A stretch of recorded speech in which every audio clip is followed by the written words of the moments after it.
पावसाच्या बदलत्या पॅटर्नने चिंतेचे ढग.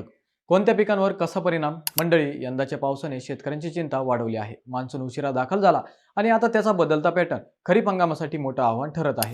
2-3 दिवस मुसळधार पाऊस पडतो, तर त्यानंतर आठवडाभर पावसाचा पत्ताच नसतो. या लहरी हवामानामुळे बळीराजा संभ्रमात असून पेरणीचे नियोजनही विस्कळीत झाले आहे. काही भागात सरासरीच्या जवळपास 82% पावसाची नोंद झाली असली तरी हा पाऊस एकसमान नसल्यामुळे शेतीला त्याचा अपेक्षित फायदा होताना दिसत नाही. काही ठिकाणी अतिवृष्टी झाली तर अनेक गावांमध्ये अजूनही समाधानकारक पावसाची प्रतीक्षा आहे.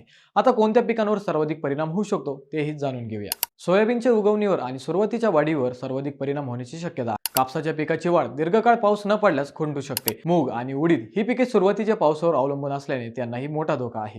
मक्याला सतत ओलावा आवश्यक असतो, अन्यथा त्याची वाढ मंदावते. तर तुरीवर तुलनेने कमी परिणाम होतो. पण पावसाचा खंड जास्त दिवस राहिला तर उत्पादन घटू शकते.